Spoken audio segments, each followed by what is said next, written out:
Bonjour à tous. Des fois, on entend des gens qui demandent, on entend se demander comment est-ce possible de garder le Shabbat.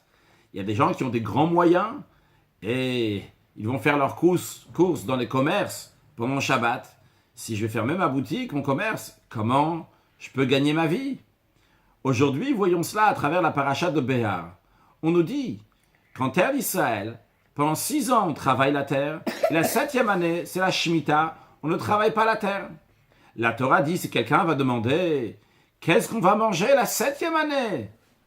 Eh bien, Dieu dit « La 6e année, je vais donner bénédiction pour de quoi manger la 6e, de quoi manger la 7e, et de quoi manger la 8e jusqu'à qu'on ait la nouvelle récolte. » Certains veulent expliquer que pourquoi la Torah a dit que la terre doit se reposer au bout de 6 ans, la 7e année se repose. C'est tout simplement pour prendre des forces. Parce que la terre, elle est fatiguée. D'après eux, aujourd'hui, il y a des bons engrais. Tu vas engraisser la terre. Et comme ça, la terre va être fertile. Il n'y a pas besoin de se reposer la 7e année. Mais en vérité, c'est faux. La raison que la Torah nous dit de se reposer, que la terre doit se reposer la 7e année, c'est tout à fait au-delà de la compréhension. La preuve, c'est que Dieu, il dit, je vais donner la bénédiction la 6e année.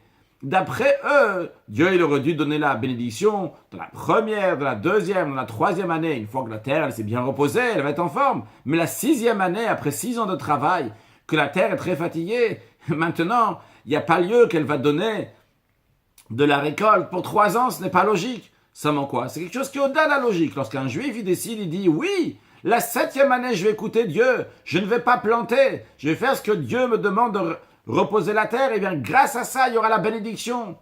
Il en est de même aussi en ce qui concerne les 6 jours de la semaine et le 7e jour de la semaine. Lorsqu'un juif il se dit, mais comment je vais gagner ma vie si je vais fermer ma boutique, si je vais fermer mon commerce, si je vais garder le Shabbat? Eh bien Dieu lui dit, lorsque tu fais les 6 jours de la semaine, ce que tu dois faire, mais le 7e jour, tu fais ce que tu dois faire, que Dieu il t'a dit de ne pas travailler ce jour-là. Eh bien sache à ce moment-là, je vais te donner ma bénédiction. C'est la raison pour laquelle aussi dans certaines communautés, à la sortie de Shabbat, on dit « Al tira avdi Yaakov, n'aie pas peur mon serviteur Yaakov ». Pourquoi? Le juif dit « Déjà pendant toute la semaine, le matin, je fais la prière, j'étudie. Dans la journée, je m'arrête, je fais la prière de Mincha comme si de rien n'était alors que tout le monde veut acheter ici. Il y a du commerce qui est en jeu. Et après le soir, je dois encore une fois étudier la Torah, encore faire la prière. Et en plus de ce que je gagne pendant la semaine, je dois mettre aussi à la charité. Dans telles conditions, comment je peux surmonter le goy, le concurrent, le non-juif, que lui, il ouvre le Shabbat, ou qu'il en présente un autre juif qui ouvre aussi le Shabbat.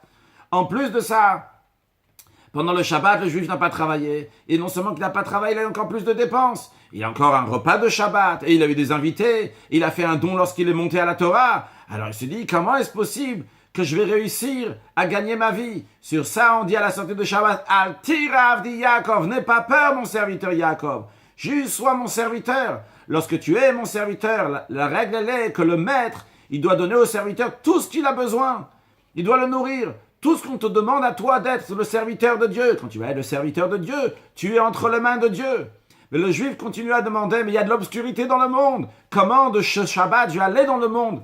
Alors qu'il y a de l'obscurité sur cela, on fait la bénédiction lorsqu'on fait la prière de Havdalah à la sortie de Shabbat. Boré meoré haesh, que Dieu crée le feu, que Dieu crée la lumière, que Dieu il amène cette lumière-là et que Dieu il bénisse chacun et chacune avec plein de lumière, avec plein de santé, avec plein de bonheur, avec une excellente parnassa, en gardant la volonté de Dieu, en étant des serviteurs de Dieu. Et par cela, on va amener Mashiach now.